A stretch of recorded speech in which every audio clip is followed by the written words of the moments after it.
A nombre del Centro Interdisciplinario de Estudios Superiores de las Américas y el Caribe, les damos la más cordial bienvenida a todos ustedes y en especial al maestro Américo, quien nos va a desarrollar el tema socioemocional en consecuencia con el pensamiento crítico. Pareciera que es un tema de moda o pareciera que es un tema de actualidad, sin embargo, muy pocos tenemos un conocimiento vasto en este ambiente. Es por esto que hemos invitado al maestro Américo y pues agradecerle, maestro. Pondremos mucha atención a lo que tenga bien platicarnos y compartir de experiencia. Gracias. Adelante, Arlene. Gracias. Muchas gracias, maestro Telésforo Américo Guerrero González. Él es egresado de la Escuela Normal Rural Raúl Isidro Burgos de Acciones Educativas. Ha escrito para revistas y periódicos, tiene 3 libros publicados, ha ocupado diversas responsabilidades educativas, sindicales y sociales, ha sido galardonado en declamación, poesía, oratoria y en la creación literaria a los símbolos patrios, ha sido maestro desde primaria hasta educación superior, ha impartido cursos, conferencias y diplomados. Actualmente es jefe de enseñanza de secundarias generales en el estado de Puebla. Muchas gracias, bienvenido y le cedo la palabra. Bien, pues buenos días a todos, a todas, quienes en esta ocasión vamos a compartir algunos puntos de vista sobre algunos temas que parece ser que han sido ya tocados por algunos compañeros, pero quiero decir que voy a intentar visualizarlo desde el punto de vista estrictamente educativo, desde el punto de vista de ser maestro, la propia experiencia como maestro y al mismo tiempo el recorrido que he tenido y he observado de lo que todos nosotros hemos vivido en lo que es los cambios que tenemos a lo largo de nuestra vida en el sistema educativo. El desarrollo socioemocional y el pensamiento crítico, según he estado escuchando, mis compañeros desde luego, son temas obligados para ser considerados en cualquier planteamiento y a mí me parece que los han abordado de una forma magnífica, de tal manera que inicialmente, como había pensado abordarlo, estoy aclarando que lo voy a intentar hacer desde el punto de vista más de educador que como estudioso del tema. Agradezco también a este Congreso Virtual de Innovación en Educación el que haga este tipo de esfuerzos que llegan directamente a la comunidad, llegan directamente a la sociedad y que esto permite que todos nosotros podamos tener una mayor visión, una mejor ubicación de lo que es las emociones y de lo que es el pensamiento crítico y de lo que es desarrollarse en el pleno de la misma sociedad. Quiero comentar que las emociones no son propiamente una novedad dentro del ser humano. Platón, en un libro que se llama Diálogos, lo plantea y lo plantea muy bien, que el ser humano pues se mueve a partir de las emociones. La emotividad es la que va dando esa oportunidad de que vaya creciendo a lo largo de su vida. Y otros filósofos de la época pues incursionan, Sócrates, Aristóteles, Tales de Mileto, Parménides de Elea, Heráclito, todos ellos van abonando sobre el sentido emotivo del ser humano para la transformación de la sociedad. Pero empiezo con una frase que me llamó mucho la atención y que a la vez, además de ser educador, pues se destacó como crítico, como aforista y como poeta. Arturo Graf, un italiano del siglo XIX, dice: excelente maestro es aquel que, enseñando poco, hace nacer en el alumno un deseo grande de aprender. Ese es el verdadero maestro. Hablamos nosotros de los maestros que inspiran, no tanto, recordamos seguramente con mucho cariño a quienes nos enseñaron, pero recordamos mucho mejor a quienes nos inspiraron a ser mejores. También recojo una frase de Fernando Reimers, porque tiene mucho que ver con el Congreso Virtual de Innovación de la Educación. Fernando Reimes es el director de Iniciativa de Innovación de Educación Global de la Escuela de Graduados en Harvard. Y él señala una frase que también me encanta mucho: el fin de la educación es producir una sociedad viable, no la evaluativa, sino la vivida. Y desde esta perspectiva quiero arrancar diciendo que no, desde luego no estoy en contra de la evaluación, pero la evaluación como la hemos manejado o como ha manejado por el Estado en los últimos años, pues ha tenido etapas que ha sido más persecutoria, más punitiva, y eso ha generado mucho desánimo en mucha gente, muchos maestros, porque la evaluación debe ser para evaluar, para mejorar, evaluar para crecer.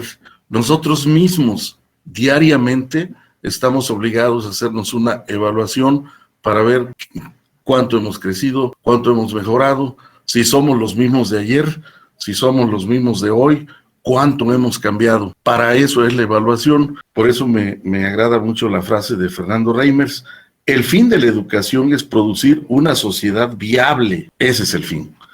Bien, veamos nuestra siguiente diapositiva. Dice: la educación socioemocional. Hay muchas formas de cómo poder abordarlo. Yo les decía que lo voy a abordar desde el lado docente. Se concibe a partir de 5 dimensiones, pueden ser mucho más, o pueden ser mucho menos. Esto mis compañeros lo han explicado con mucha claridad en sus intervenciones, pero aquí tratamos de agrupar a las 5 dimensiones emotivas, que es el conocimiento de uno mismo. El conocimiento de uno mismo, ustedes recuerdan que desde el oráculo de Delfos se estableció en el pórtico del oráculo el conócete a ti mismo, y desde entonces el intentar conocerse uno mismo primero para ver hasta dónde es capaz de llegar, pues se ha mantenido como una dimensión de la emoción.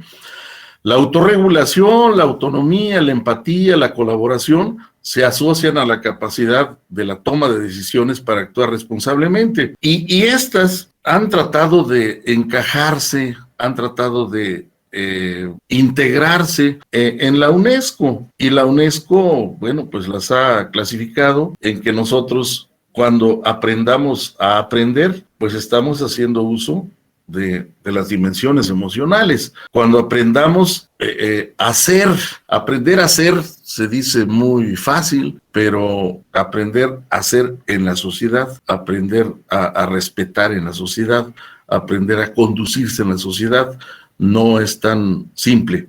Aprender a hacer. Un maestro que llega a ser director tiene forzosamente que conocer cuál es el quehacer educativo frente al grupo para que pueda ser un buen director. Si no conoce todas las reglas del juego al interior de un salón de clases, difícilmente va a poder aprender a hacer, porque no podrá conducir adecuadamente a los compañeros. Acuérdense que no es dirigir, no es ser jefe, no es ser aquí soy yo y los demás son mis súbditos. Aquí es aprender a hacer para que aprendan a respetar el trabajo que se hace entre todos, y entre todos aprendemos a querer lo que hacemos. Por eso se configura como uno de los 4 pilares integradas la educación socioemocional a la UNESCO.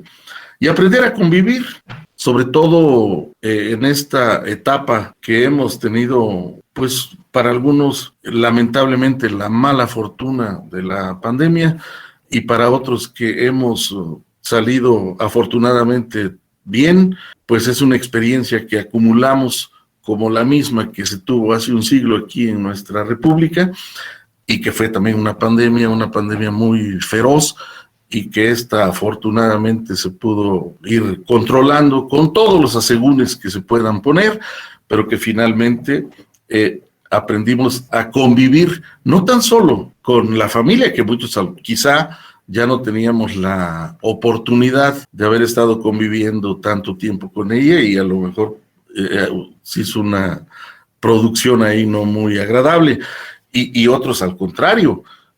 esa lejanía que se mantenía y aprender a convivir en familia, bueno, pues condujo a tomar mejores decisiones. Aprender a convivir realmente es un pilar muy importante, y ahora que está emergiendo el siguiente pilar, el número 5, que es aprender a emprender. Ese ya lo tratarán los que lo están elaborando allá en el seno de la UNESCO. En autonomía, pues vamos rápidamente a ubicar el embalaje que tiene cada una de las emociones que consideramos, aquí consideramos pues unificadas. Autonomía es pues tener iniciativa personal. Habemos muchos que solamente nos movemos a partir de lo que nos digan o a partir de lo que nos indiquen, y vamos perdiendo sin querer, o a veces quizá queriendo, el mantener una iniciativa personal para hacer cualquier cosa. Identificación de necesidades y búsqueda de soluciones. Bueno, ustedes saben que la primera emoción, la primera acción del ser humano sobre la tierra, pues fue la necesidad, y la necesidad fue la que fue realizando en el ser humano el ir descubriendo nuevos elementos, nuevas herramientas para que pudiese subsistir.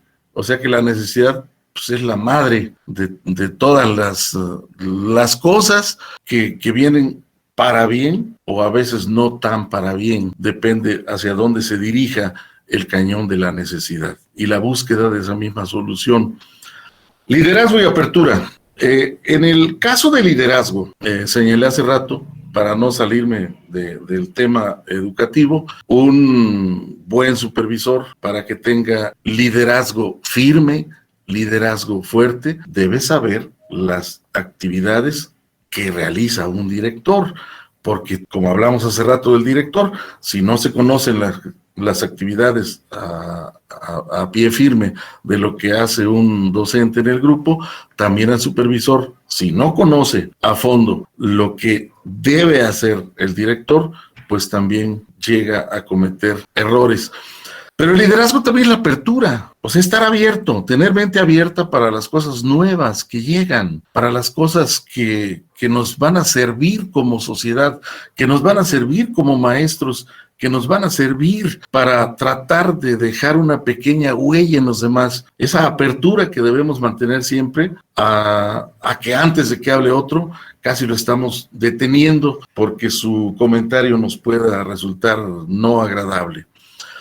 Y la autonomía también tiene que ver con la toma de decisiones y el compromiso. Cuando una toma de decisión, después de ver todas las aristas, se toma la decisión, es muy loable y es muy respetable, y se gana un espacio en ese campo del respeto quien mantiene firme su decisión. Aún a pesar de las oleadas, de las vorágines que se presenten, mantener una decisión después de haberla consensuado, después de haberla visto todos los pros y contras, vale mucho la pena y hace crecer a la persona. Esto nos lleva a la autoeficacia, o sea, el que nosotros podamos hacer eficazmente cualquier actividad. Tenemos otra que es en otro grupo donde están este tipo de emociones, que es la autorregulación. Y la autorregulación, bueno, pues es, como su nombre mismo lo indica, el que no nos pasemos de la raya, y que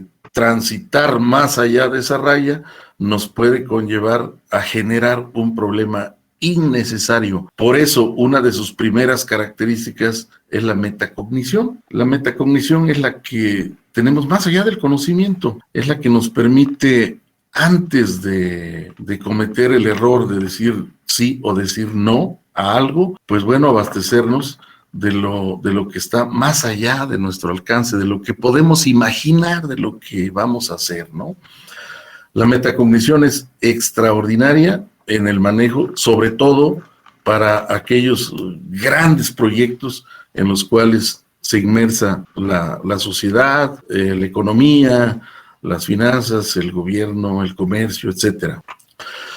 La expresión de las emociones, pues hay que regularlas. Muchas veces nosotros con las propias manos, a lo mejor sin decir palabras, estamos calificando o descalificando algo, inclusive antes de que nos lo digan, de tal manera que la expresión, el lenguaje expresivo de las emociones a partir de nuestra forma de expresarnos, de nuestra forma de pararnos, de nuestra forma de mover las manos, de nuestra forma de sacudir nuestro cuerpo, bueno, pues es también un mensaje que le estás dando a la persona que tienes enfrente o al público que tienes al frente. De tal que regular las emociones es muy importante. La autogeneración de las emociones. Hay ocasiones en que todos pasamos por etapas en las que vulgarmente alguien dice, se me bajó la pila, ya no tengo entusiasmo de hacer cosas. Recuerden ustedes que la motivación no viene de fuera, la motivación viene de dentro del ser humano. Uno tiene que buscarla y tiene que encontrar elementos que permitan autogenerar más emociones. Si algo, nosotros los seres humanos en lo general, o al menos quien les habla, se regula por ciclos. Cuando se ve que un ciclo se está empezando a cerrar, hay que buscar otro ciclo, de tal manera que esto nos permita mantenernos vigentes y no caer en un bache en el que difícilmente ya podamos salir. Y ya que te autogeneraste la emoción, bueno, tener la perseverancia, tener la consistencia, la tesonería de poder llevarla a cabo. Uno de los asuntos en los que agrupamos la colaboración es en que no nada más en educación básica, pero yo conozco un poco más de educación básica, también educación superior, pero la comunicación asertiva es en ocasiones no asertiva. Por eso no convoca a la colaboración, convoca en ocasiones al alejamiento de la persona, el alejamiento del equipo, el desprenderse de los demás. Si hay una comunicación asertiva, se está construyendo la vía, se está construyendo la autopista para que el de enfrente o los de enfrente podamos transitar juntos. He tenido apenas una experiencia en un equipo interdisciplinario que queríamos hacer diversas cosas y los equipos interdisciplinarios son muy, muy importantes porque cada quien hace lo que coopera con lo que sabe. Y con uno que no coopere con lo que sabe, pues se rompe la cadena. Y eso nos pasó a nosotros. El que más sabía de cuestión ecológica, en el momento oportuno, pues rompió la cadena y nuestro proyecto ya no fue viable para lo que buscábamos. Así que en la colaboración debe haber responsabilidad. Si hay compromiso de colaborar en un proyecto, pues debe todos, no necesariamente un documento y firmarlo, porque si la gente no quiere, aunque firme 10 documentos, aunque se saquen decretos, aunque se hagan acuerdos por escrito y firmados al calce, de todas maneras, si no hay responsabilidad en los participantes, no funcionará. La inclusión, ustedes, es un tema de moda, incluso de esta última parte en educación. La inclusión no conlleva solamente a tener una capacidad diferente, sino la inclusión de todos los colores, la inclusión de todos los dones, la inclusión de todos los quereres, la inclusión de todos los gustos en un grupo de colaboración. O sea que nadie se ha excluido por alguna de esas razones o agrupamientos o colectivos en los que participe. La inclusión debe ser para todos. Y busca la resolución de conflictos con interdependencia, pero ahí mismo en el equipo colaborativo. Luego en otro agrupamiento tenemos el autoconocimiento. Bueno, pues la atención, eso es elemental. Si uno puede estar sentado, a lo mejor es el caso, hablaría de mí, el caso de en algunas charlas, cuando no hay mucha concentración en lo que se está diciendo, pues uno está atento y aparentemente escuchando todo y quizás hasta reflejando cierta emoción de estar bien, pero está uno pensando en otra cosa. Entonces el autoconocimiento es, si voy a ponerle atención a este problema que quiero conocer a fondo, pues dedicarle el 100% de mi sentir y de mi ser, para que tenga yo esa conciencia de la emoción de la que me voy a inmersar. Esto se ve mucho, por ejemplo, en los equipos de fútbol, de básquetbol. Hay una conciencia colectiva de la emoción, se conoce popularmente como amor a la camiseta, ¿no? De cuando se trabaja con autoconocimiento y conciencia de la emoción. Y la autoestima, yo creo que esto de la autoestima pues no tiene mayor explicación. Hay mucha gente que desde el momento que la ves y le preguntas ¿cómo amaneció el día de hoy? Y te responden que amaneció muy mal, que le duele la cabeza, que no durmió bien. Desde ahí, en lugar de que crezca su ánimo, de que crezca por ser mejor, desde ese momento que está respondiendo, sin que se dé cuenta, se está autoflagelando y está diciendo que se siente mal y que seguramente todo el día va a sentirse mal. De tal manera que pues todos los seres humanos algo alguna vez nos va a doler, algo nos vamos a sentir, pero pues siempre hay que tener la autoestima elevada. La vida misma es el valor más grande que tenemos y estimar nuestra vida, pues es estimarnos a nosotros mismos. Y el hecho de tener la vida, pues eso ya es algo que no podemos nosotros dejar en el olvido. La vida es única, irrepetible y solamente de nosotros.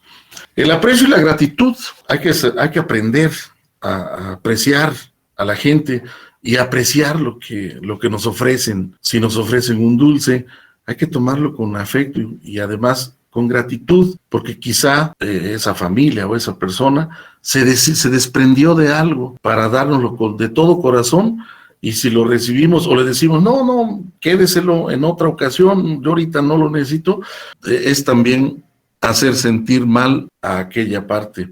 Hay que recibirlo con aprecio y además con gratitud.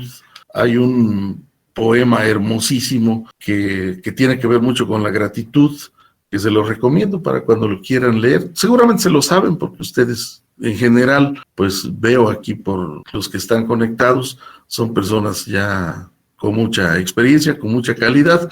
El poema se llama En Paz, es de Amado Nervo, y es una forma de agradecerle a la vida, es una forma de estar agradecido de haber venido a este mundo y de haber hecho algo y de haber sabido distinguir.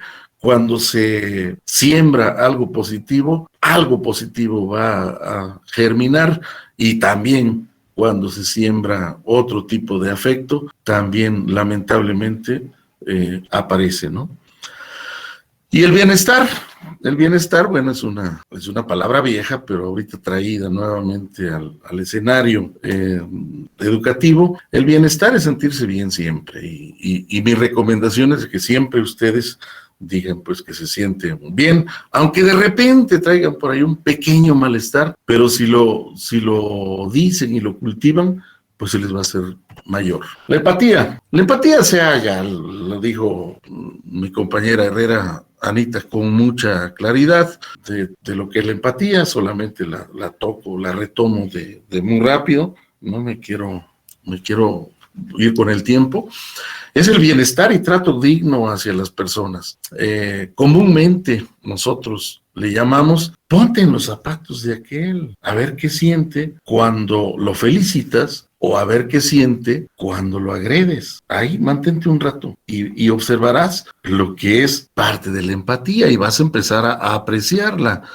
La toma perspectiva en situaciones de desacuerdo o conflicto. El reconocimiento de prejuicios asociados a la diversidad. Ya esto lo toqué en otra de las emociones. La diversidad hay que reconocerla. Yo la califico a la diversidad como uno de los aprecios más grandes de la sociedad. Aprender a respetar lo diverso. En lo personal, no soy partidario de que haya una sola idea y de que el que da una idea, como suele suceder en algunos equipos, el que no toma esa idea, pues ya es no grato en el mismo grupo colaborativo.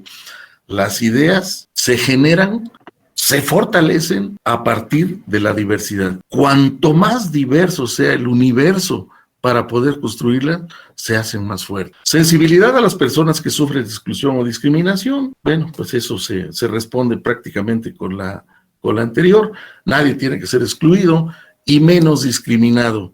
Yo creo que esos términos nosotros debemos irlos erradicando de nuestra propia lingüística, de nuestro lenguaje personal, porque esto no habla mal del que escucha, habla mal de quien lo expresa. Cuidado de otros seres vivos y la naturaleza, pues esto tiene que ver mucho ya con la última de las materias de vida saludable.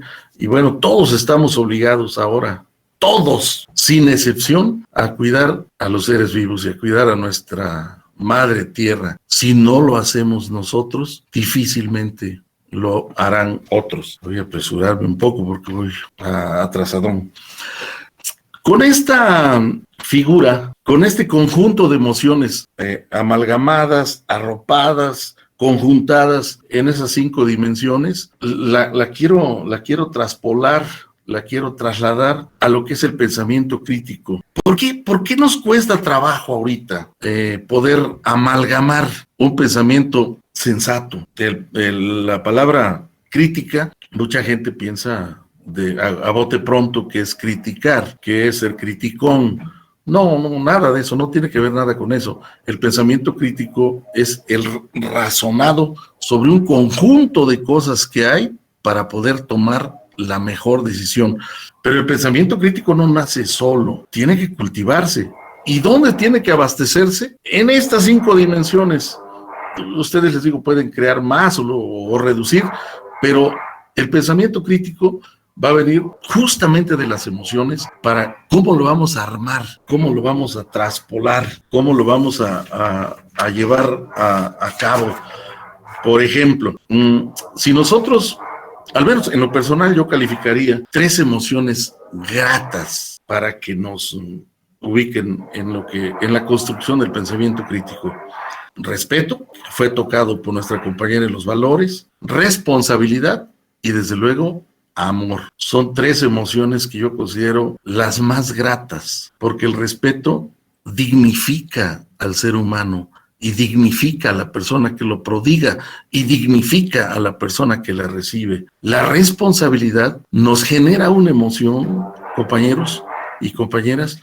La responsabilidad nos genera una emoción, al menos en nosotros los maestros, una emoción impagable, una emoción que no se puede comprar en la farmacia, ni se puede comprar en cualquier parte, que es el hecho de sentirse bien, de sentirse correspondido, de sentir la serenidad de que uno cumplió con lo que ofreció, y eso es algo que realmente no tiene precio.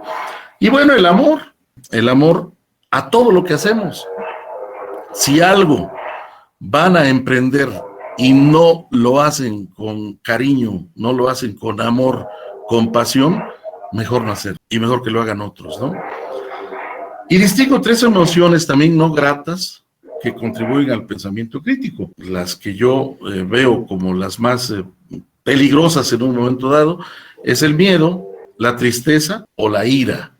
El miedo, decía el maestro Jorge Luis Borges, ese extraordinario y longevo escritor argentino, que la única manera de vencer el miedo es armándose de valor. Si te armas de valor, el miedo cede. Y cuando has vencido al miedo, ya no hay a qué temer. Volvieron a abordar al maestro Borges y dijo, si usted en su larga vida y fructífera que ha tenido, murió más de 90 años, ¿qué haría usted si volviera a nacer?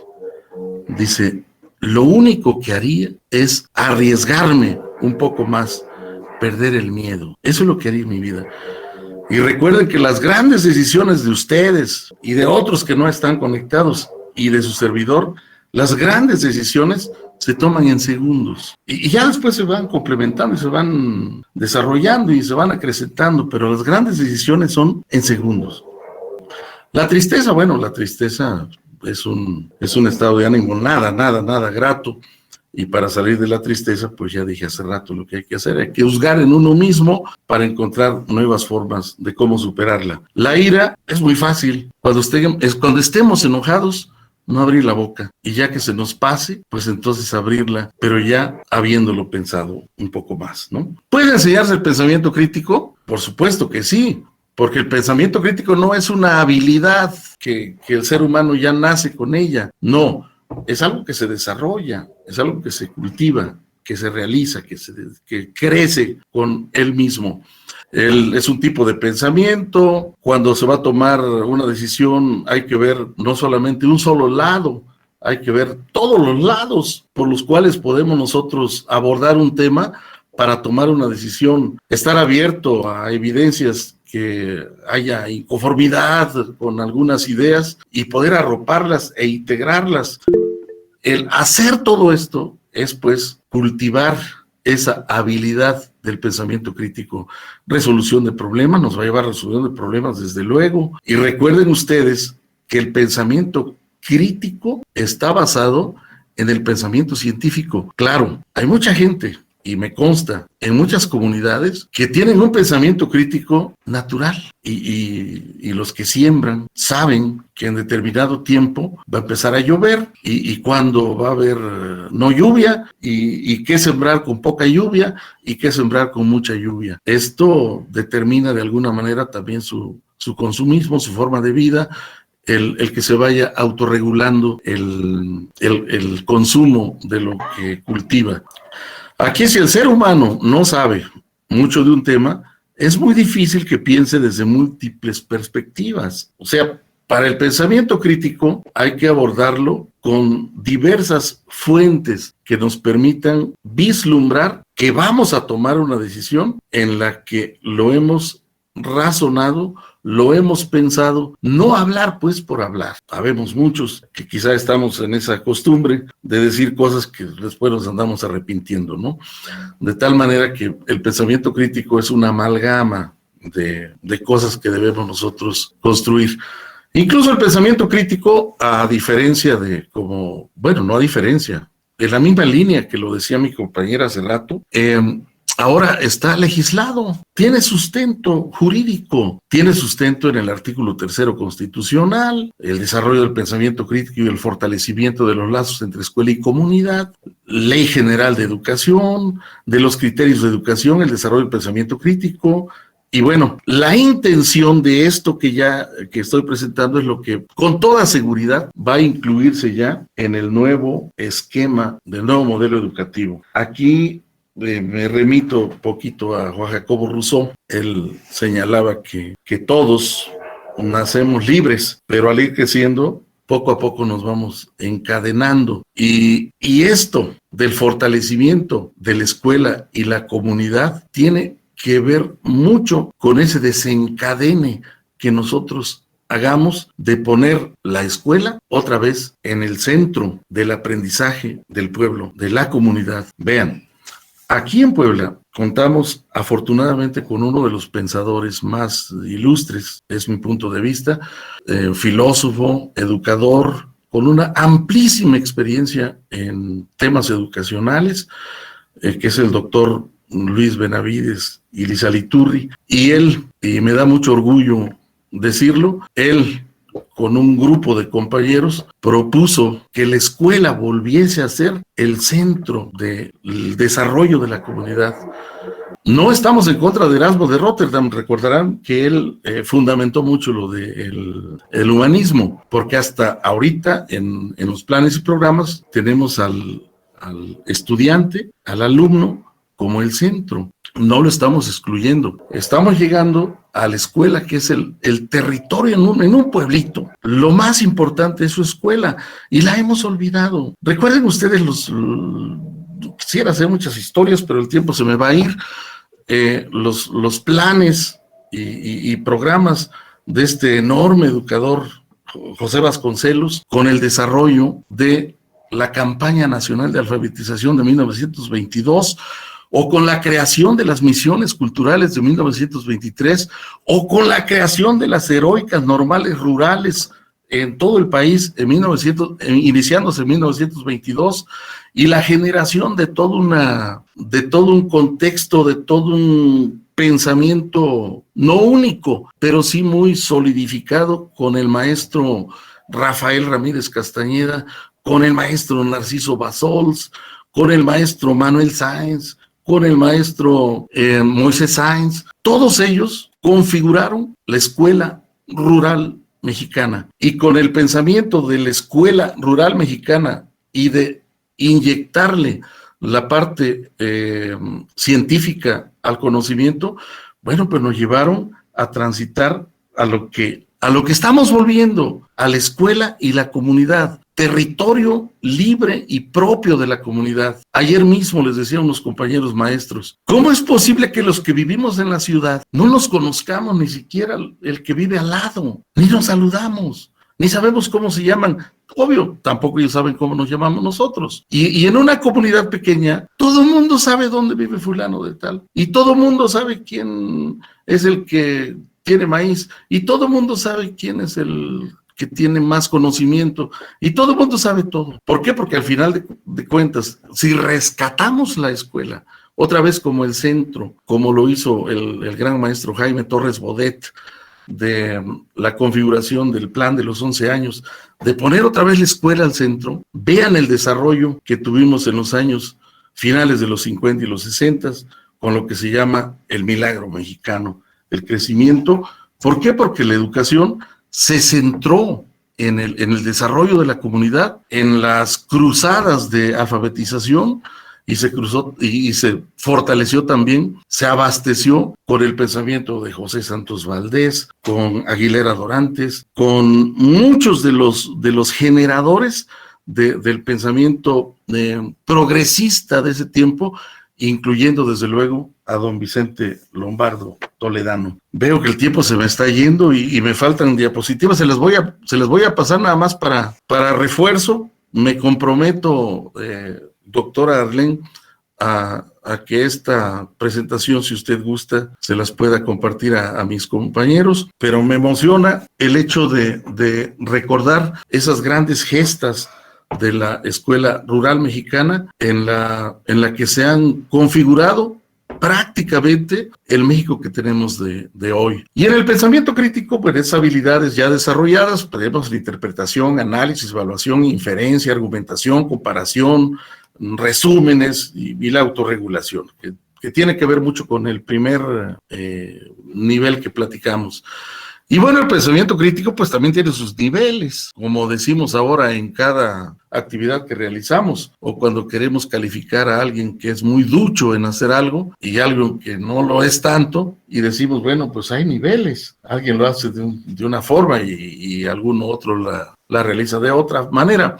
Tenemos los niveles de analizar, organizar, que sería pues el de observar, leer, informarse, conocer, el de razonar, argumentar, relacionar, comparar, justificar, cuestionar y preguntarse uno mismo, preguntar, investigar, contrastar, debatir.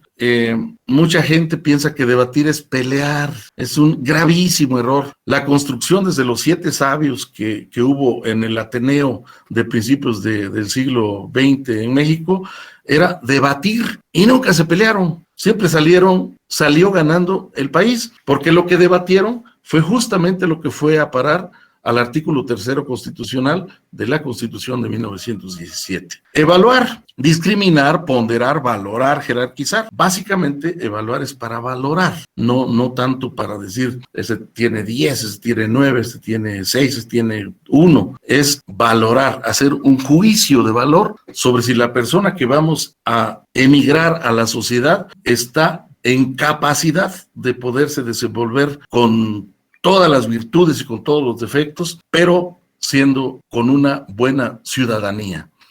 Posicionarse, tomar decisiones, discernir, emitir juicios, proponer soluciones, actuar, comprometerse. Son los niveles. El pensamiento científico, ya le doy otra repasada, ahí ustedes la ven. Quiero concluir con algo que ustedes conocen muy bien, mis compañeros que me han antecedido en estas pláticas. Y me voy a meter al terreno de ellos, porque casi la mayoría de ellos veo que son psicólogos. Yo no soy psicólogo, soy sencillamente un maestro de escuela. La única persona con quien tienes que compararte eres tú en el pasado, ¿cómo éramos? Y la única persona mejor que debería ser es lo que eres tú ahora. Hagamos ese ejercicio, compañeros. ¿Quiénes éramos ayer y quiénes somos hoy? ¿Hemos cambiado? ¿Hemos mejorado? ¿Hemos perdido? ¿Hemos ganado? ¿Hemos crecido?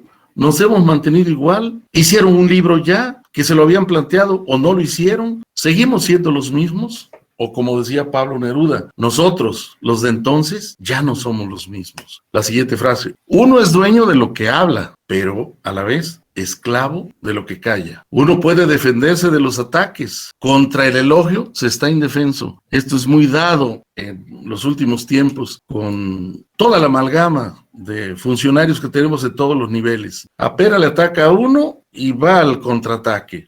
Pero si alguien lo elogia, venga, que digan todo lo mejor de mí, aunque no tenga la suficiente capacidad para estar desempeñando lo que se desempeña, ¿no? Pero el elogio para mucha gente siempre es bienvenido, y cuando ven un ataque o una observación crítica, piensan que se está en contra de ellos. Compañeros, muchísimas gracias. Yo le voy a pedir a la doctora que les envíe la presentación y que les comparta mi correo. Si de algo ha sido útil esto, tenía mucho más, pero creo que el tiempo nos ha agotado y hay que ser respetuoso de él.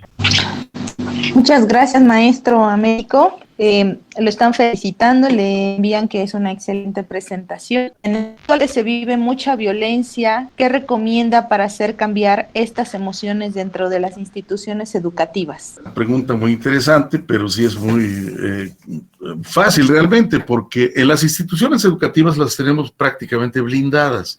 Tenemos, con los padres de familia, hemos llegado a acuerdos de tener entre los mismos padres de familia comisiones para evitar que incursionen ahí personas no gratas que llegan con sobrecitos o cosas de ellas, las detectan de inmediato. O sea, eso hacemos particularmente en las escuelas secundarias en este caso. Perdón. Tienes apagado tu micrófono, Orlen. Ya. Gracias. ¿Cuál considera que serán los retos educativos en los próximos años?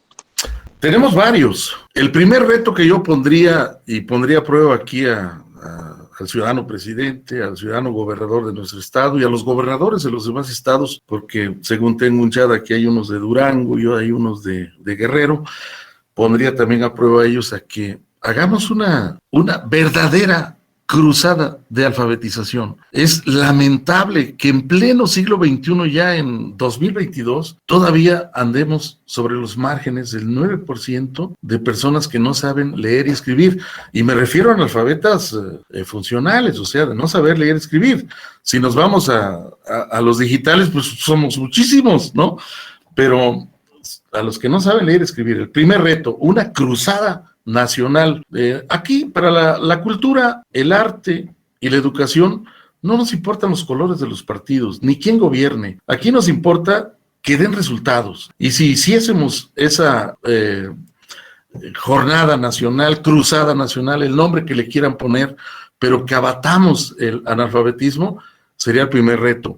El segundo reto, poner, como se había dicho desde el principio, digitalizado el país, para que todo el mundo tengamos acceso, nuestros alumnos tengan acceso a estos niveles de comunicación. Y el otro reto, pues sería cuidar la sustentabilidad del alimento. Yo siento que un gran reto va a ser dentro de poco el alimentario y el del agua. Debemos desde ahorita empezar a cultivarnos en que debemos cuidar a nuestra madre tierra, y debemos también cuidar el agua.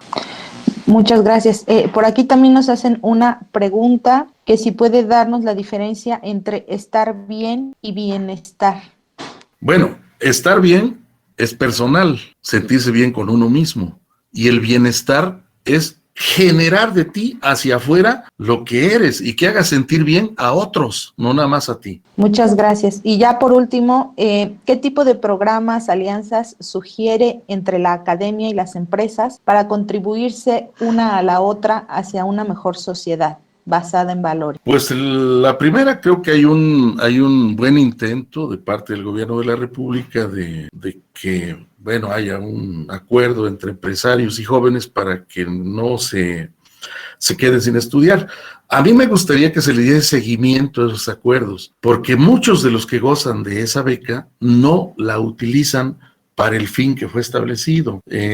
Obtienen el dinerito y no están estudiando, lo están aprovechando en otra cosa, y como solemos ser los mexicanos, nos autoengañamos, somos autocomplacientes, y a veces parece ser que en el fondo no nos interesa que el país crezca. Parece ser que lo que nos interesa es solamente apapachar a la gente. Pues muchas gracias por su participación y por la excelente ponencia. Tiene muchas felicitaciones y cedo la palabra al maestro Antonio, al director de nuestro instituto. Maestro Américo, muchísimas gracias. La verdad, admiro mucho y aprecio mucho la pasión que pone para explicarnos estos temas. Como dice bien, quizás no nos habla desde la experiencia de una carrera con estudios, sino más bien nos habla desde la experiencia vivida en el aula, vivida como docente. Y lo expresa muy bien, y eso invita a seguir preparándonos y a seguir estudiando y a seguir siendo factor de cambio en esta sociedad. Permítame de manera virtual hacer la entrega de un reconocimiento. Buscaremos en su momento hacérselo llegar por medio de la licenciada Arlene, ¿sí? Porque el tema que bien ha tenido a compartirnos es un tema que se vuelve ya una necesidad, el trabajar la parte emocional y el pensamiento crítico en una sociedad tan cambiante, tan turbulenta, tan llena de sensibilidad, tan llena de emociones, tan llena de contratiempos, y buscar siempre, como dice usted, lo positivo, la felicidad, lo bueno. Agradecemos como universidad, como Centro Interdisciplinario de Estudios Superiores de las Américas y el Caribe, el que nos haya compartido este tema. Desgraciadamente por el tiempo, bueno, hemos tenido que apresurar un poquito. Tenemos próximamente otra charla en unos 2 minutos.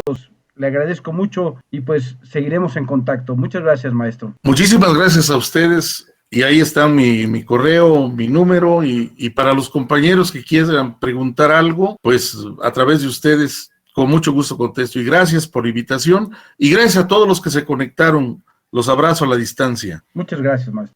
Brenda, si nos compartes rápido lo de la encuesta. Sí, claro que sí. Ya tienen en el chat la encuesta.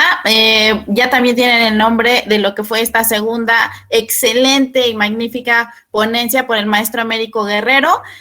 Acompáñenos a la siguiente ponencia, porque al final CIESAC tiene una gran noticia para ustedes que tienen en mente y todavía esta idea de querer estudiar su maestría en ciencias de la educación. Al final les vamos a compartir esta gran noticia para ustedes. Pues muchas gracias y continuamos.